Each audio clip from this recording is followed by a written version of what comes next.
मंत्री संजय सरावगी जी का आज आगमन हुआ। यह कार्यक्रम Confederation of All India Traders CAT के मुंगेर प्रमंडल कैट के बैनर पर यह कार्यक्रम हुआ। इस कार्यक्रम में जितनी भी छोटी संस्था व्यवसायियों की जो संस्था यहाँ चल रही है, जैसे chamber of commerce Munger, chamber of commerce industries, mobile association एमरा, ड्रग्स जो है दवा एजेंसी, ट्रांसपोर्ट एसोसिएशन, ज्वेलर्स संघ, सभी संघ के जो पदाधिकारी थे मुख्य रूप से अध्यक्ष, सचिव और पदाधिकारी लोग यहाँ पर आज आए थे और अपने बातों को जो स्थानीय समस्या था उन लोगों ने माननीय मंत्री जी को अवगत कराया। खास करके 2-3 मुद्दा जो है वो सभी लोगों के हृदय में बैठा हुआ था। एक था यहाँ के स्थानीय खास माल जो ज़मीन है उसमें जो बहुत बड़ी परेशानी है, तो उसके लिए उनको जो है सारा कागजात जो है बलिया अधिवक्ता जो है अमर सिन्हा जी के द्वारा दिया गया और राजेश जैन जी के द्वारा दिया गया। और यहाँ पर एक पत्थर उद्योग जो चल रहा था जमालपुर के अंदर, तो अनावश्यक तरीके से वो बंद कर दिया गया है। उस पर मंत्री जी का ध्यान आकृष्ट किया गया कि उसको चालू करवाया जाए, जिससे यहाँ के व्यापारियों को काफ़ी लाभ होगी और जो है मजदूर को भी काम मिलेगा और एक जो है विकास की गति जो मुंगेर का रुक गया है वो आगे बढ़ेगा। तीसरा था कि मुंगेर से कनेक्टिविटी लोगों का ख़त्म हो गया, इसलिए राज्य सेवा जो पहले चलती थी वो चालू हो, यहाँ से देवघर बस जाए सुल्तानगंज होते हुए, तो ये कनेक्टिविटी से मुंगेर को जोड़ा जाए, जो कि यहाँ के व्यापारियों को, जो पहले लोग आते थे व्यापारी जब आने जाने का साधन था, यहाँ का व्यापार बहुत चकचक था, बहुत खुशहाल था, बहुत संपन्न था। उसी तरीके से परिवहन विभाग के द्वारा कनेक्टिविटी फिर से बहाल किया जाएगा, यहाँ के व्यापारियों का जो है फिर से तरक्की उत्थान होगा। मेरा नाम मनोज कुमार शाह है, मुंगेर प्रमंडल कैट कॉन्फेडरेशन ऑफ इंडिया के हम अध्यक्ष हैं और व्यापारियों की हित को देखते हुए ये बैठक का आयोजन किया गया। हमारे प्रदेश अध्यक्ष अशोक वर्मा जी हैं, राष्ट्रीय अध्यक्ष DC भाटिया जी हैं और हमारे महामंत्री अनिल खंडेलवाल जी। हमारे मंत्री हूँ, बेगूसराय में मैं गया। सबसे पहले वहाँ जाने से पहले मैंने कहा कि नहीं, व्यवसायी समय बैठक होनी चाहिए, उससे पता चलता है क्या समस्या है, क्या है। और मैं खुद व्यापारी परिवार से आता हूँ, तो निश्चित रूप से व्यापारियों की जो समस्या है उससे अवगत भी हूँ और समस्या के निदान के लिए प्रयास भी करता हूँ।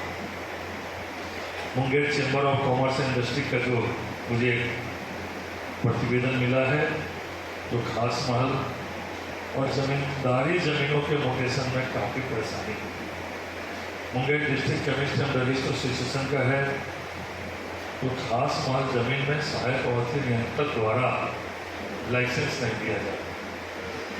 Confederation of All India traders Asarganj प्रखंड का एक मिला है, जो वहाँ जो रजिस्ट्री और कोटेशन बंद है उससे संबंधित। मुंगेर चैम्बर ऑफ कॉमर्स का है, वही खास महल से जुड़ी संपत्ति और उसके समस्या के संबंध में है।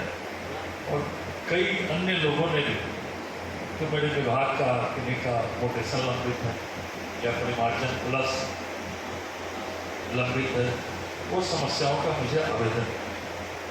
मैं इसको गंभीरता से देखूंगा और खास महल के संबंध में नीति बनाने की आवश्यकता है। ये केवल मुंगेर की समस्या नहीं है, बिहार के 17-18 जिलों में ये समस्या है। पटना में भी एक मुख्य समस्या है। तो जिसके संबंध में जो आपने सुप्रीम कोर्ट का या और कोई कागज लगा के दिया है, तो निश्चित रूप से अधिकारियों के बीच में विमर्श करके वही आज मेरे विभाग की यहाँ समीक्षा बैठक है।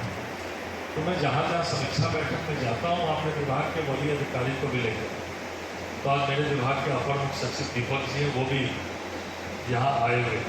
और यहाँ मंच के पीछे जो मेरे आप सचिव हैं, जो डिप्टी कलेक्टर रैंक के पदाधिकारी हैं, राकेश जी, वो भी बैठे। तो जो आपके मामले हैं, चाहे स्वास्थ्य विभाग से संबंधित हैं, मैं गंभीरता से पदाधिकारियों के बीच में इसका विमर्श करूँगा और जितना संभव हो सकेगा इसका निदान जरूर कराने का प्रयास करूँगा। लेकिन खास महल के संबंध में एक विस्तृत नीति बनाने की आवश्यकता है। उसको हम लोग देखेंगे क्या कर सकते। मुझे राजस्व एवं भूमि सुधार विभाग मुझे ज्ञात है और लगातार इसकी हम लोग समीक्षा कर रहे हैं और राजस्व एवं भूमि सुधार की सेवाएं लेने के लिए इन्हीं को भी कोई कार्यालय जाने की आवश्यकता नहीं, चाहे वह राजस्व कर्मचारी का कार्यालय हो, चाहे अंचलाधिकारी का कार्यालय हो, चाहे भूमि समाहर्ता का कार्यालय हो या अपर समाहर्ता का, सारी सेवाएं ऑनलाइन है और ऑनलाइन आप अप्लाई करिए, जो आपके पास है कागज वो दीजिए और कहीं भी जाने की आवश्यकता नहीं। और मोटेशन के संबंध में, जमाबंदी के संबंध में हम लोगों ने निर्देश दिया, किसी को भी रिजेक्ट करने के पहले आपको बुलाकर उसकी सुनवाई करनी होगी और अगर उसमें कोई कागज की कमी है तो वो संबंधित अधिकारी आपको बताएंगे और नियमानुसार अगर आप कागज दे देते हैं तो किसी हालत में भी उसको रिजेक्ट नहीं करना है। और जो समस्या है जो परिमार्जन प्लस के संबंध में, परिमार्जन प्लस में ऐसे आवेदनों में किया जाता है जिनका जब ऑनलाइन 2017 में विभाग हुआ तो बहुत सारे लोगों का डिजिटलाइज नहीं हो या जिनका डिजिटलाइज हुआ उनके नाम में कुछ अशुद्धियाँ हैं या कोई रकबा में अशुद्धि है या खाता खिसरा में कोई अशुद्धि है, तो इसके लिए जो है परिमार्जन प्लस है, उसमें भी समयबद्ध है, सारे कार्यक्रम हमारे समयबद्ध है।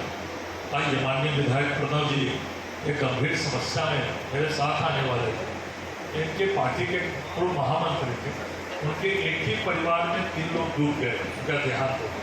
तो वो आपदा विभाग से 4-4 लाख चेक देना था, तो मैंने माननीय विधायक जी को कहा था कि आप जाकर चेक दीजिए और माननीय विधायक प्रणव जी आए हैं और मैं गारंटी के साथ एक बात कह सकता, मैं भी दरभंगा से 5 बार से विधायक, उसके पहले संगठन में मंडल अध्यक्ष था, जैसे प्रणव जी एबीवीपी में काम करते हैं, मैं भी एबीवीपी में कार्य करता था, मंडल अध्यक्ष था, जिला में महामंत्री था, नगर निगम में पार्षद था और लगातार 5 बार से मैं दरभंगा का विधायक। उसी तरह प्रणव जी भी मुंगेर की समस्याओं को जिस तरह विधानसभा में उठाते हैं, बहुत कम विधायक ऐसे होते हैं जितनी मजबूती से अपने क्षेत्र के समस्या के लिए उठाते हैं। प्रणव जी यहाँ उपस्थित, तो मैं बता रहा था अपने विभाग के बारे में कि पूरा विभाग ऑनलाइन, सामान्य अगर केवल जमाबंदी का मामला है तो 35 दिन के अंदर उसको निष्पादन कर दो। अगर कोई आपस में कोई आपत्ति वाला मामला है तो उसको 75 दिन में आवेदन को निष्पादन कर दें। और हम लोग लगातार जो रिजेक्शन का मामला बहुत ज़्यादा होता, हम लोग लगातार इसकी मॉनिटरिंग कर रहे हैं। अब रिजेक्शन के मामले बहुत कम हुए हैं और आपके जिले में लगभग 92% आवेदन निष्पादित हो रहे होंगे और रिजेक्शन के मामले भी बहुत कम। और आपको अगर रिजेक्शन के पहले निश्चित रूप से आपको बुलाना है तभी वो रिजेक्शन करेंगे, आप अगर उनके पेपर के मामले में उनका अगर समाधान नहीं करेंगे। और हम लोगों ने एक और दिन है, पहले अंचलाधिकारी रिजेक्ट करते थे और फिर एक्सेप्ट करते, तो या तो रिजेक्शन में कहीं गड़बड़ी थी या एक्सेप्टेंस में गड़बड़ी, इसलिए अब अंचलाधिकारी को अधिकार नहीं है कि जो रिजेक्ट कर देगा उनकी सुनवाई करें। उसके बाद भूमि समाहर्ता के पास हो जाएगा, अगर वो वोकेशन होने वाला तुरंत में प्रथम हेडिंग में ही उसको विभाग में अंचलाधिकारी को कर देगा। डीसीएलआर के भी कोर्ट की ऑनलाइन मॉनिटरिंग होती है, लगातार हम लोग मॉनिटरिंग कर रहे हैं। रिजेक्शन के मामले भी घटे हैं, निष्पादन के मामले भी बहुत बढ़े हैं, डीसीएलआर के कोर्ट में भी जो इतने दिन से मामले हमारे अग्रज माननीय मंत्री राजस्व एवं भूमि सुधार विभाग आदरणीय संजय सराबी जी यहाँ संचालन में बड़े भाई राजेश जैन जी, खेड के प्रमंडलीय अध्यक्ष मनोज जी, हमारे अरफन मौला दिलीप जी, हमारे Deepak ji, chamber of commerce के सचिव संतोष भैया, हेमंत भैया, दिनेश बाबू, चांद भैया, त्रिभुवन निषाद जी, गोविंदा जी, विश्वनाथ बाबू, जदयू के व्यवसायिक मंच के जिलाध्यक्ष डब्ल्यू भैया, सभी मेरे अग्रज यहाँ पर उपस्थित हैं, सभी को मैं सादर प्रणाम करता हूँ। और माननीय मंत्री जी को मुंगेर के व्यापारियों के द्वारा, मुंगेर के शहर के द्वारा धन्यवाद देना चाहता हूँ कि माननीय मंत्री जी जहाँ भी जाते हैं वहाँ अपना बहुमूल्य समय निकाल के व्यापारी वर्ग के साथ जरूर देते हैं। वो हमेशा चिंता करते हैं कि हमारे व्यापारी वर्ग को क्या दिक्कत है, उनसे मिलते हैं, उनका समस्या का समाधान करते हैं। और इनके बारे में विशेष मैं बता देना चाहता हूँ, मैं पहली बार आप लोग के आशीर्वाद से बिहार विधानसभा गया और ये 5वीं बार विधायक विद्यार्थी परिषद के अधिवेशन दरभंगा में गए थे, तो स्पष्ट विद्यार्थी परिषद का लड़का का छात्र का मांग था कि संजय भैया दरभंगा से कैंडिडेट होना चाहिए। वो मांग भी पूरा हुआ, तब से लगातार जीत रहे हैं। और जिस तरह सदन में ये प्रश्न रखते हैं जो तार्किक रूप से सरकार से जवाब मांगते हैं, ये सत्ता पक्ष में भी रहे हैं, हम लोग रहे हैं, तो सत्ता पक्ष में भी सरकार से जनता के हित में हमेशा तार्किक सवाल करते हैं। अगर 5 सवाल विधानसभा में होता है, एक सवाल संजय सरावगी जी का निश्चित होता है। और जब हम लोग सरकार से बाहर थे तब इनका सरकार की जो खामियां थी उनके ऊपर जैसे लगता टूट पड़ते थे और तार्किक ढंग से हमेशा सवाल रखते थे। और हम लोग जितने नए विधायक हैं इनसे सीखते भी थे। जब भी मौका मिलता था कि हम लोग जब कोई प्रश्न करते थे कि हम लोग को बताते भी थे ये करना चाहिए, ये करना चाहिए, इनका सानिध्य मिलते रहता है।